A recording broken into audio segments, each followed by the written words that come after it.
have been claiming for, well, in some cases for centuries. This is the Topkapi manuscript. It's there in Istanbul. According to Altıkılıç and Ihsanoğlu, this is a mid-8th century manuscript, not a mid-7th century. So it's about anywhere from 60 to 100 years after Uthman. It's not from the 7th century. What's more, it's not complete. It has 2,270 manuscript variants. That means words or phrases in this manuscript that do not agree with the Cairene text that Shabir just referred to, the 1924 Cairene text. So you've got a problem there. This cannot be Uthmanic. It's from the wrong century. It's much too late. Altıkılıç also looked at the Sana manuscript. Now, the Sana manuscript has been really exciting because it's just been discovered recently, and there have been enormous amount of interest that has been applied to it. This manuscript here, there are a number of folios, and some are written by different hands.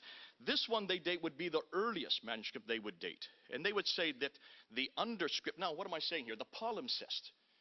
If you look carefully, I don't know if you can see from where you are, but there is a writing underneath the overscript. There's an underscript, an inferior text, and an overscript, which is the superior text. The inferior texts, they would have dated to the last 2 decades of the 7th century. That's the time of Abd al-Malik, the caliph who ruled from 685 to 705. The superior text, the one that you can read, that is dated from the early 8th century, is what they were saying. But they're claiming very clearly that this also has manuscript variants. The Husseini, they would put it's known as the Husseini manuscript, which is there in Cairo. It is a majuscule. It uses much larger prints. It is written on a completely different style, and it is dated to the mid-8th century. Dorosh actually puts it back to the 9th century. So this cannot be 7th century. Dr. François Dorosh is the man that is responsible for most of the right. What has he said and what does he know now about this manuscript, these set of manuscripts? He's saying that they are come from the 3rd quarter of the 1st century, so you're talking about the early to mid-8th century.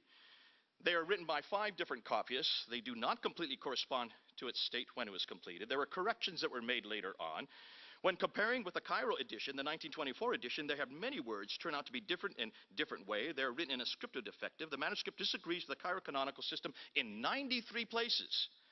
Later hands modified this verse markers through erasures and additions. It looked like they put these manuscripts together because they needed a quick production of the Quran. That was his conclusion. Then when we get to Matl Quran that you're talking about, that you're referring to, that is exactly the same as our 1924 edition. It only goes up to Surah 43. I don't know if you knew that. There's 114 surahs in the Quran. It's not in. It only contains 53% of the Quran. So how could it be exactly the same as our Quran? It has erasures. It has corrections. We'll talk more about that later. The Samarkand, and then the one that you claim is exactly like our Quran today. This one gets off the worse. This one also only goes up to Surah 43. It's not complete. What's more, it's full of errors. Errors were made not by the scribe, namely they existed in the original text. It is neither one of the Caliph Uthman's copies. It is dated to the, in his case, mid-8th century, not even the early 8th century. And there are 6 reasons why there are problems with it. It has no discipline of spelling. It has different ways of writing the same word. There are scribal mistakes, copyist mistakes, written by a scribe who had no writing experience, and later added signs after verses. The Tashkent Musaf was neither the Imam Musaf of Caliph Uthman was reading, nor was it those when he was martyred, nor any of the Musaf that he sent to various centers, nor even a copy that was kept in Medina for the benefit of the people. 4,000 to 172 ayats it contains, or really almost 2/3 of the Tashkent Musaf has now been lost. So we're going to just show you one after another. When we look at the palimpsest, as I mentioned earlier, the underscript, probably the best work that's been done on the palimpsest coming out of Sana. If I can put up a picture of it, here it is right here. You can see the underscript. Those of you who are at the front benches can see it. God bless you for coming to the front. When you look at the underscript, you will see it does not agree with the overscript. When they put it under ultraviolet light, they have now found that it's actually 2 different scripts, showing that there's an evolution between the last 2 decades of the 7th century and the first 2 decades of the 8th century. There's an evolution in those 10 to 20 years. According to Sadeghi and Gudarzi, it is clearly this falls outside of the standard type text and is from a different textual edition completely.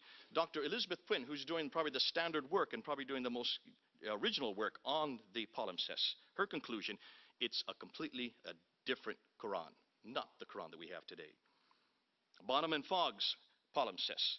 When you look at Bonham and Fogg's palimpsest, you can find it has omissions, different words, word sequences, orthographical variants, reading errors, and corrections. Certainly, this is not a complete text. So every one that we've looked at, the 6 major manuscripts, every one of them so far has been found to be fraudulent.